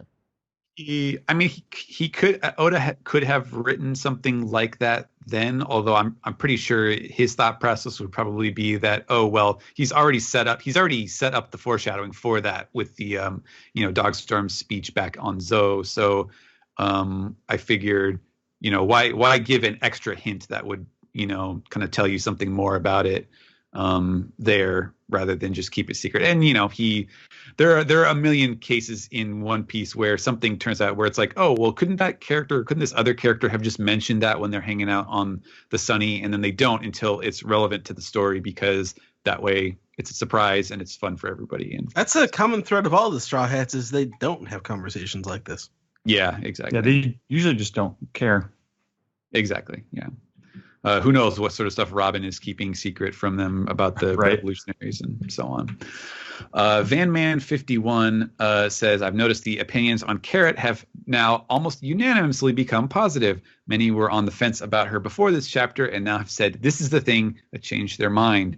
What are some other times you can think of in One Piece that have changed reader opinions of a character so much with a single chapter or moment? For me, I remember my opinion of Usopp dramatically changed during the fight with Miss Merry Christmas and Mr. Four, specifically his Luffy will be Pirate King speech. I don't know. It's a tough one. Anyone else have any? I feel like that's a much more, you see it individually a lot where somebody's like, oh, now I respect these guys. Right. But I don't know how often it's like a unanimous thing. Yeah. It's I guess the lack of response here is a sign that this is a pretty rare thing. Oh, I think Oda's trying to work that magic on Pudding over the course of the arc, but I doubt that's ever going to be a unanimous thing. Yeah. We'll see about that one. Samuel 1698 says, last week one of you referred to us listeners directly and told us something in the anime review section, I think. My question is, do the listeners of the One Piece podcast have a nickname? Just as listeners of the Hello Internet podcast are Tims, and listeners of Dear Hank and John are Ryans, if I'm not mistaken. I don't know what any of that is. Good question, though. We come up with a name, or do have our they? own? Yeah, I think he's asking if we have a name For our listener. Yeah, like our own Hulkamaniacs? who are our believers or whatever. Or low gang. Really? Mr. O.P. Popos, I don't know. Really? That's the thing you came up with, that? I feel like our There's fan not much base. you can do with our. Okay. Hey there, OP perverts. What's up? Go. Veto. I'm sure our fan base. I'm sure our fan base could come up with something better than we could come up with right now on the Probably spot. Yeah. If you have ideas, let us know. Yeah, please. Mm-hmm. Yeah. All right. Prince of Assassins this is a pretty good one. Do you remember the Bishonen style drawings Carrot did of Pedro, Brook, Sanji, Nami, and Luffy? I sure do. I find it interesting that Carrot's new form is a type of that I don't want to say the F word so loosely, but could it be foreshadowing? What do you guys think? So I guess if she drew herself and it was a beautified Sulong version of herself, does that mean is this what the other characters look like? P.S. If so, we might already know Pedro's form. And it's fabulous. I saw that suggestion. I thought that was funny. That Pedro Sulong is just going to look like Carrot's drawing of him. They all just turn really beautiful and glamorous. I like. I think Ash made a suggestion on Twitter that like Pedro and Cat Viper should like he posted a picture. I think Fabio. That's what they should look like. No, they should look like. Remember that part in Beauty and the Beast where they give him a makeover and he wears all those bows in his fur? Yeah, I like it. Jurisdictional Riot says, I have, while reading up about One Piece on some fan sites, I have run into people who consider Whole Cake Island full of too many plot conveniences and are not enjoying how much the Straw Hats have had luck play into their success. And they feel that there's a bit of I feel like there is a bit of fetishization of the Yonko, the Four Emperors, around where people think that they are some sort of gods and any mistakes they make are unacceptable to this vision of them. And Oda has to make them look bad so that the Straw Hats look better. There's also been an undercurrent of Big Mom being treated very poorly from Oda because she has been called Big Meme for the last 2 volumes worth of chapters. She has. Really? It's new to me. Yeah. So 2 questions. Do you guys agree with these statements of them being too lucky, or think it's people catching up that didn't analyze it week by week and are now spotting how lucky the Straw Hats usually are? Ding, ding, ding. What do you think of Big Mom's portrayal? Their luck is like distinctly like kind of a reward for sticking out the early portions of this arc, like because just starting with the it's on topic with the anime this week where it's the Pudding reveal where we find out that Pudding is evil, find out that Big Mom's looking to screw over the Vin Smokes, all that stuff, and you realize, and it's like this really great kind of low point, like the midpoint of this arc is a fantastic like low point for the heroes where it's like even if they could pull themselves up by their bootstraps, you know, they're against they're, you know, in my review I said they're in the crossfire of 2 enemies who are stronger than them. So even if they could get out of jail, even if Sanji could pick himself back up, they're still against like monstrous enemies. And then their sort of reward for sticking it through and Luffy and Sanji, you know, patching things up. Their reward is that they basically get to ride this trail of like taking advantage of like a very unique situation that they're just going to keep chasing. Yeah, I mean, part of it is, you know, just sort of general comic book adventure, you know, ups and downs and the fun of like just getting out of sticky situations in the nick of time. And also there's a big, I mean, hey, like Luffy was going to get hit by lightning in Logtown and then he survived, you know, like that's a thing that Luffy has incredibly good luck in many regards. And I mean, it's actually part of his ability, really. Mm-hmm. Yeah, I mean, we've seen many villains say that about him. Yeah, and I like the I trust that I just have trust that Big Mom really is as strong and her force is as powerful as the story has told us she is, and that's kind of enough so that when the Straw Hats are getting away, it's a very unique circumstance. Like it's a miracle that they're getting away. Right. All of this is unprecedented as far as we know in Big Mom's territory. Yeah. No one has ever done this to her. It's like you know, Big Mom's the Big Mom pirates are like a big castle, and they managed to push like the one loose brick. Mm-hmm. Yeah. Swindle07 has just a note that let's keep in mind that there are like 6 moons that exist in the One Piece world, so the power could potentially be more than what we think. Which I think we did talk about this, but it is good to remember that while we have seen the model with all of the moons, we have never actually seen. That's right. We've never seen more than one. Yeah. So it is not yet a point of fact in the manga. Clover could have just been a crackpot. Yeah. Could have just been this crazy theory guy. It's like, actually, the Earth has 7 moons. That was you only just see one at a time, though. They alternate. They take days off. That was his very elaborate version of Charlie's wall of connected, articles and red lines and stuff. That was his conspiracy theory model. That's why he had to be shot. Yep. He was getting too close. Dr. Vagabunk, PhD, says, is Carrot a nod to Toriyama? I find her name is like Goku's birth name, Kakarot. The full moon trigger. Can you imagine if they just start calling her Kakarot instead of Carrot. Yeah. The full moon triggers a transformation in transformation / new form. Although this is more akin to Super Saiyan 2 or 3 with the hair growing out. And her jump from Sunny to the enemy's ship looks more like flight than a jump. Am I overthinking that Chopper was resolved on fully sacrificing himself before Carrot did her thing? I mean, if he went all out and sunk the ship, he would die at sea or he would be captured so they could escape. Well, he did mention that it was going to get messy if they did close range combat. So yeah. I didn't think of it till now, but Carrot's new form was to go even further beyond. I was gonna make that joke if you didn't, Steve, and then I forgot to make that joke, so I'm glad you got to make it. Sure you did, Zach. No, I was going to make that joke too. To make this joke is to go even further beyond. Anyway, go ahead. All right. Raider Not a Fox says, this chapter reminded me of a podcast episode during the early parts of Zoe where Zach jokingly posited the concept of super minks in response to the phrase lesser minks, which was used to refer to humans in that week's chapter. By the way, I also jokingly predicted the time skip, so trust all of my sarcastic rants is what I'm saying. Yeah.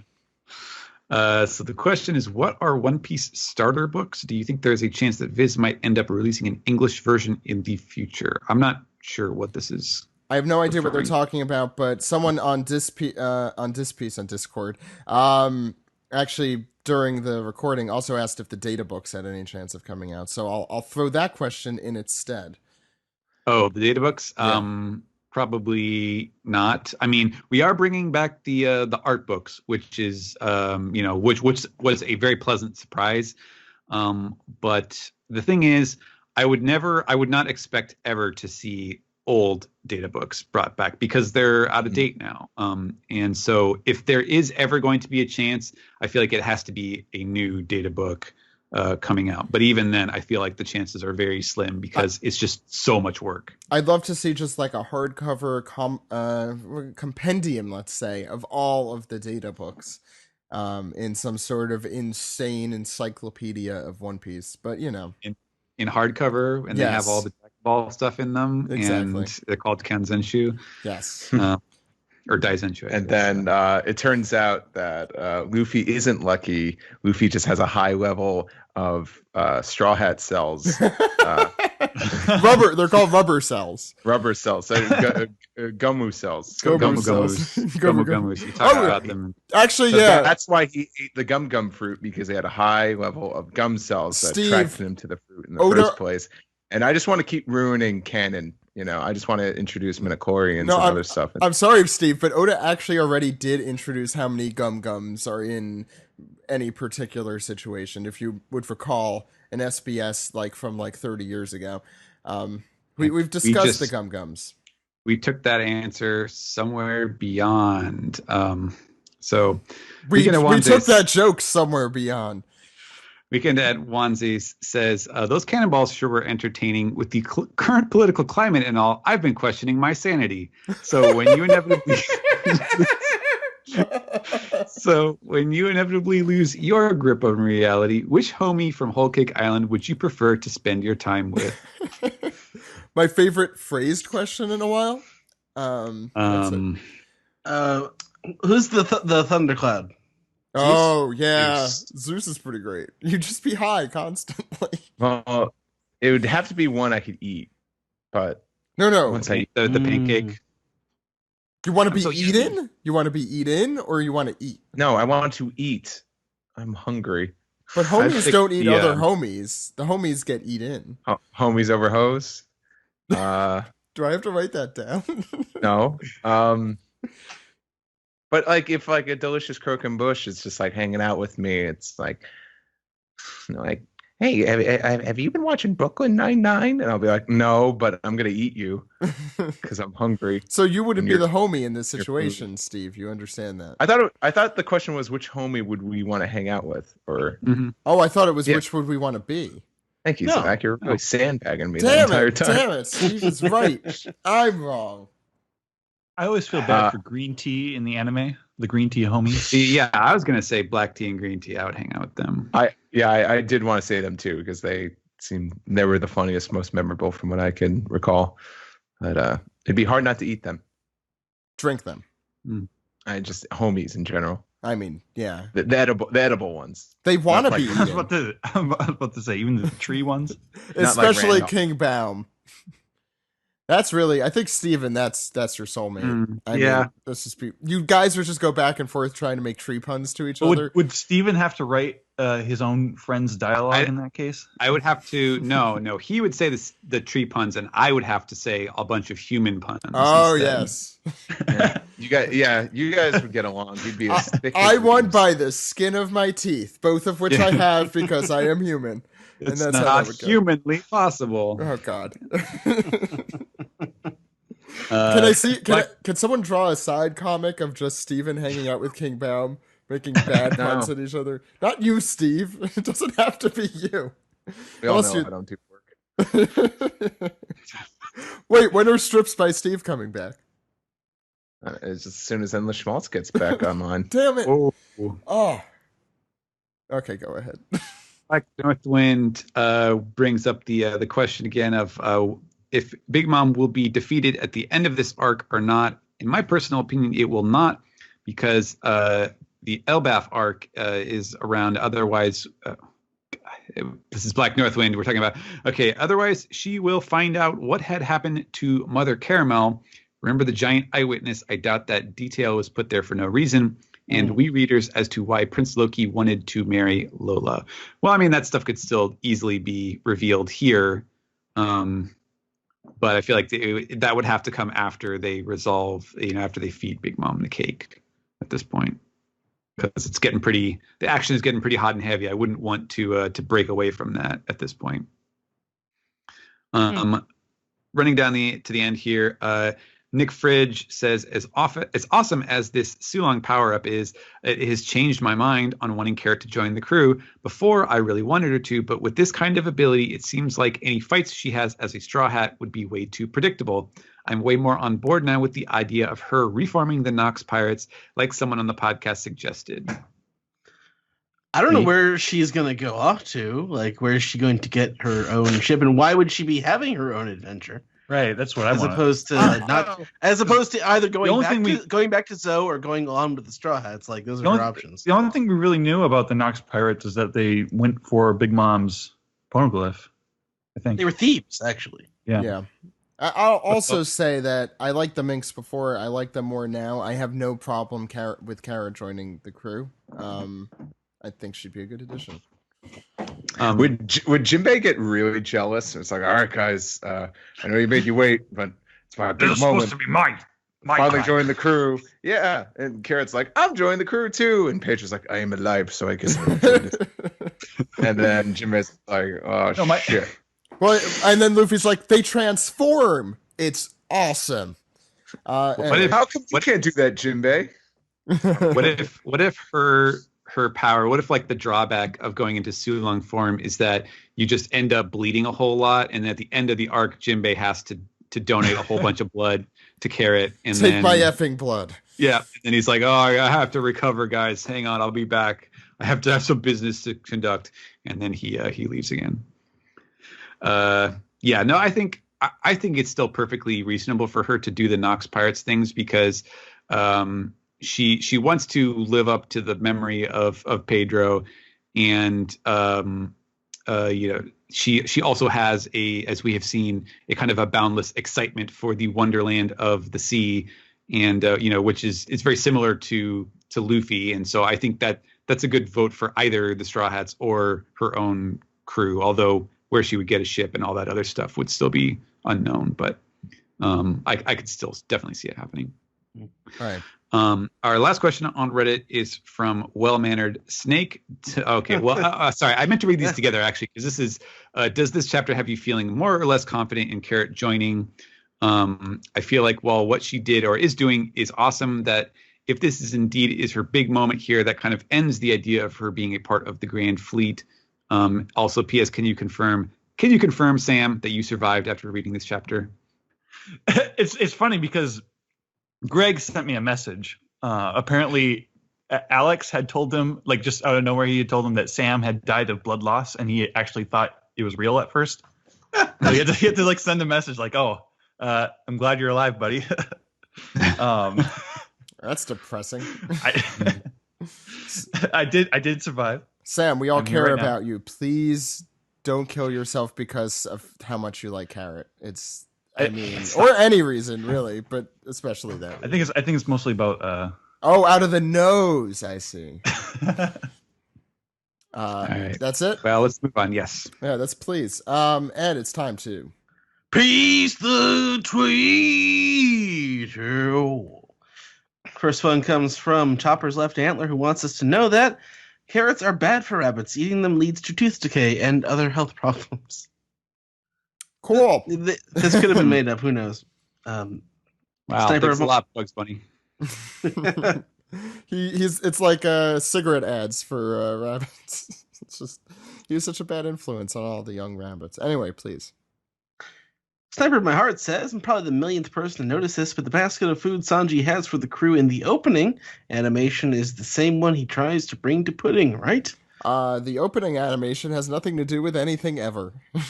Especially I don't know, that. it's He has a basket in the opening. He has like a basket of food for the. Yeah. Common Don't motif. It might be like foreshadowing the basket that comes later. I don't think it's literally the same basket, but it would be, I guess, a similar basket as he. Well, the would put it. basket is specifically the food he would normally make for the Straw Hats. Correct. He like just sort of Yes. makes on instinct.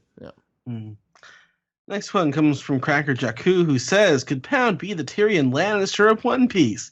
He kind of looks like a dwarf giant. Maybe he's the black sheep of a noble family in Elbaf, and that's why Mama married him. That's a That weird would- theory. Yeah, why That not? would explain the way he looks and his general face. Would, Yeah, th- but- would that mean that Lola and Chiffon are half giants then? No, but because if he were a giant, then it would have solved the whole problem with Lola and Chiffon, and that Right. yeah. Probably not. Next one comes from Pepsi Rules 9. Do you think Sanji could steam a good ham? Probably. Yes. I don't. He's from? Is he from Utica? Is Germa upstate of anything? No, it was originally from North Blue. So It is upstate. okay. everyone knows North Blue is an analogy for upstate New York. So sure, yes. On a side note, he has never been, or Pepsi Rules has never been so satisfied in their life to finally find out what happens to minks on a full moon. Jason Anama says, what's been your favorite moment of the whole Cake Island arc? Sam? I like. I mean, this week is pretty good. My favorite is still probably Jinbei saying goodbye to saying he's no longer a part of the Big Mom Pirates with the sake cup and the big pledge and all that. That's a good moment. It's, especially after how it went in the anime, I think I like the Luffy Sanji fight. I mean, I go out on a limb and just say the whole wedding crashing part. The cake falling over. Yeah, everything like from when he jumps out of the cake to when the cake falls over, I think was definitely the highlight, which includes her backstory, her yelling. That when that comes out in the anime, I want a 10-minute AMV of that set to MacArthur Park because the cake was ruined. Okay. Cool. Yeah, I don't know. You guys named all the good ones. I can't really think of anything else. All right. Next one comes from QuipQuest, who says, let's not get carried away. Just because Carrot does one cool thing doesn't mean she needs to permanently join the crew. Mr. 2 was cool, but being a crew member would have overexposed him. No Don't way. overexpose Carrot. You can't overexpose Mr. 2. I mean, he would say so. He's already naked. No. Yeah. I don't know. There's an aspect to this in that One Piece isn't necessarily going to be going on for that much longer. Famous last words, I know, but I mean, I'd be happy comparatively. with her joining for the rest of the series, however long it may go. Yeah. Go ahead. Yeah, Our why last not? one comes from It's Aura, who says, do you think we will see the Straw Hat Grand Fleet in Wano or a different arc? Probably I later. think a different arc. Yeah. Mm-hmm. What was this? What was the question? Whether we'd see the Grand Fleet in Wano or not. Wano sounds about right because I think Wano feels like it's going to be just a massive event. Thing. Yeah. Mm-hmm. There was one other question we got, Ed, and I think Steve might be a good person to answer this, maybe. Logan Ryan said, any idea why One Piece games never get dubbed? They deconfirmed, or I guess unconfirmed, I don't know the word, the dub as fast as they possibly could with this one. Does it really cost that much? Probably, yeah. And it's a case of like it costs a lot, and the audience is pretty split on whether that's what they want. You know, like I think there's a lot of One Piece fans in America who prefer the sub version, and if you're not going to get like, I think it's hard to make a game that just has multiple language tracks, especially if it's just the import that has multiple language tracks. So I think they're gonna. I would prefer they stick to the Japanese version if they're not gonna make it a choice. Yeah, And it would be a different studio, most likely a different director. It's a lot of time, a lot of money. I think they just don't see it. They don't think it's worth it. I think Sam put it best. I think the majority of One Piece fans here probably watch the sub. It's unfortunate, but it would kickstart a lot of like casting decisions, especially if there was going to be like, oh, here we go, we gotta double these characters, and they have to be the same ones as when we get to these points, and that's messy, and it would take time away from the dubbing the actual anime. So yeah, I mean that kind of what happened with Unlimited Adventure, and not all the casting choices in that carried over. That's happened actually with a lot of anime games when they're way ahead of what the English dub is, but. Tell you, it was the reason why I bought Unlimited Adventure, the number one reason. There really was not many other reasons. That was a different. It was a different time. Okay, so that's going to do it for Piece Together. Let's round off and do a little bit of trivia. Ooh, right.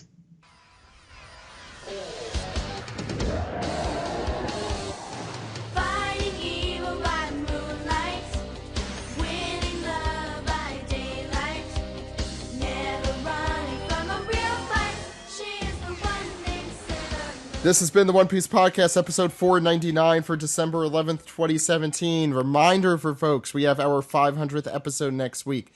Please tune in. It's going to be a really crazy, amazing episode. It will be out on Tuesday next week instead of our normal Monday, which means Tuesday night Eastern time. So if you're wondering where it is, it'll be a little bit late.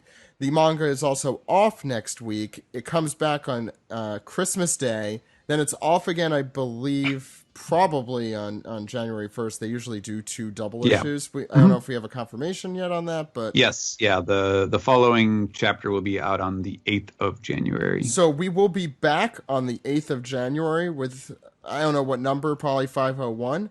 We're going to do double manga recap, so that's going to be a long and fun episode, I'm sure. So please join us then for that, but don't miss out. We're going to have a lot of really cool stuff over the holidays for you guys. We mentioned just some of the guests that will be joining us. I'll mention a few additional guests right now, including Funimation's Godswill Ugwa, who we recently had on the show, ADR director for One Piece, Joel McDonald. We also have Matt Cohen, who has not been on the podcast in a while. Happy to have him back.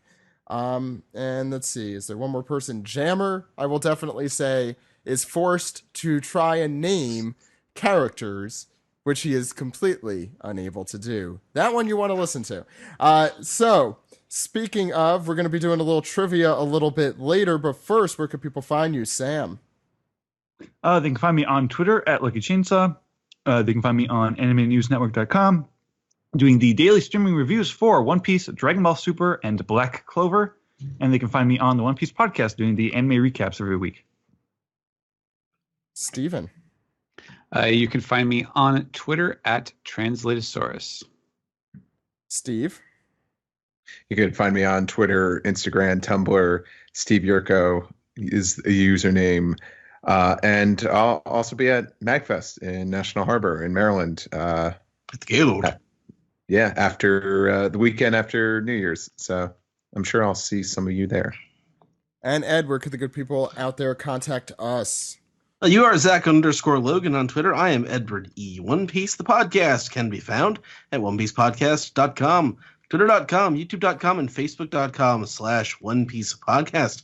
OnePiecePodcast@gmail.com is our email address. OnePiecePodcast is our Skype name. Drop by Reddit.com/r/OnePiecePodcast. Leave us some piece together there. And you can support us on Patreon at patreon.com/OnePiecePodcast.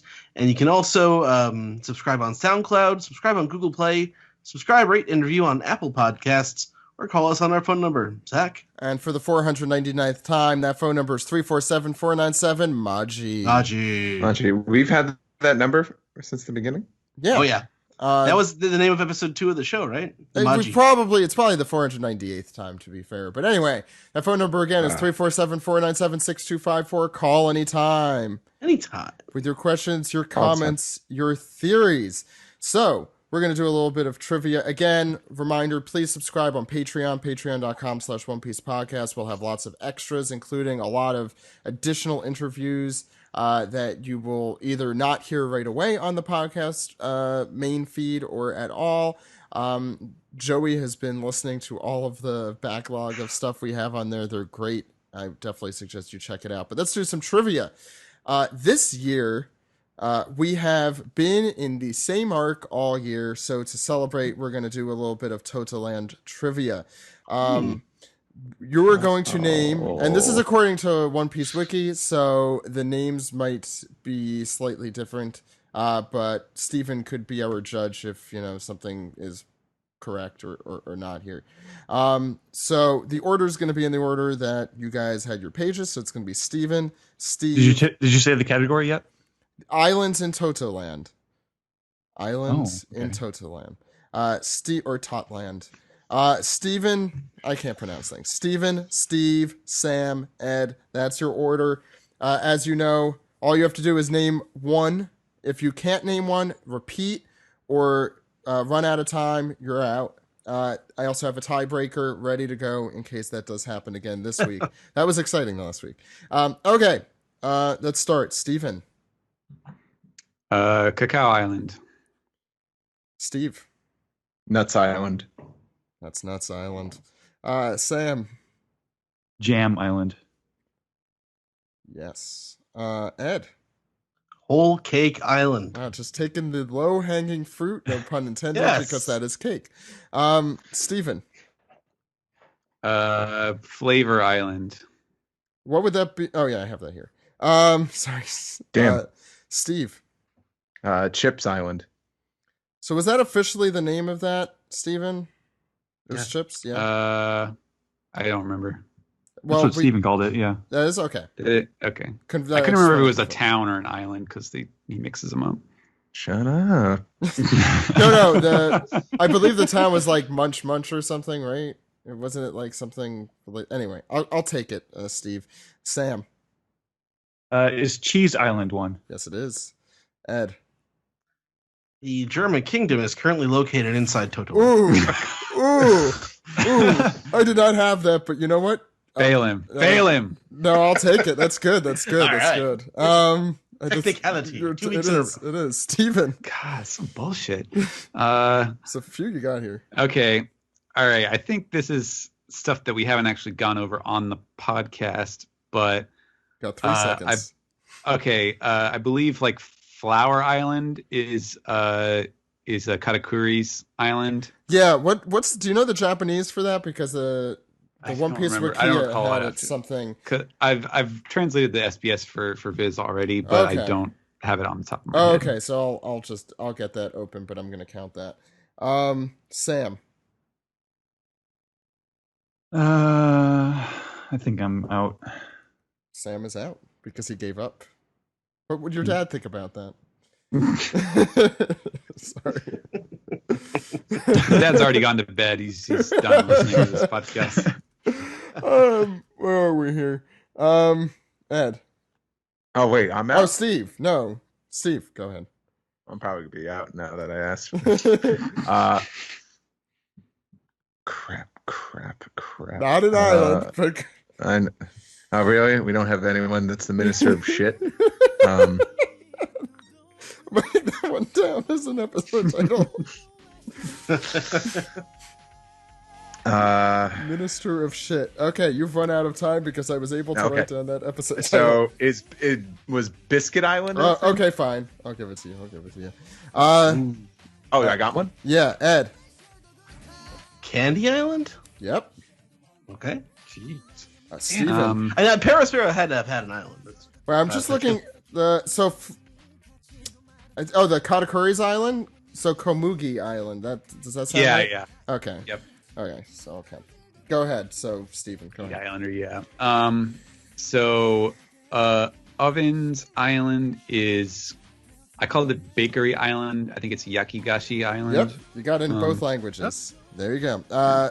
Steve, you're still in this game. There's still 2 left. I'm sorry, 3 left. 3. There's 3 left. Ed's still in. Ed's still, it's everyone except Sam is still in. Here we go. Okay. Any second now. 3. 2. Ice Cream Island. Nope. You're not that far off though. I know it. I said the wrong word. I think I know what it is. No. Ed. Gelato Island? Nope.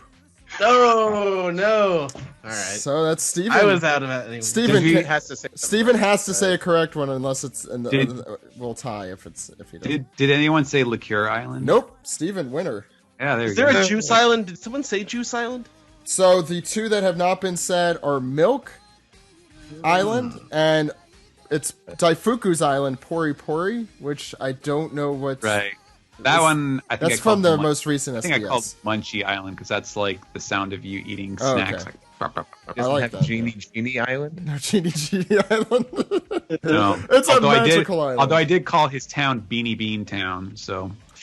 So Stephen wins the donut for this week. So is Daifuku just like a hardcore Bostonian? Yep, he is the minister of beans. So. I love it. Beantown is wicked awesome. I got a genie. It's wicked awesome. Genie Beantown? Okay. Chat ahead. Okay, whatever. I'm done. That's going to be the podcast. We'll be back next week, episode 500. It's going to be on Tuesday. Until then, my name is Zach. My name is Ed. My name is Steve. Goodbye, everyone. You have to tell him if you're co-op.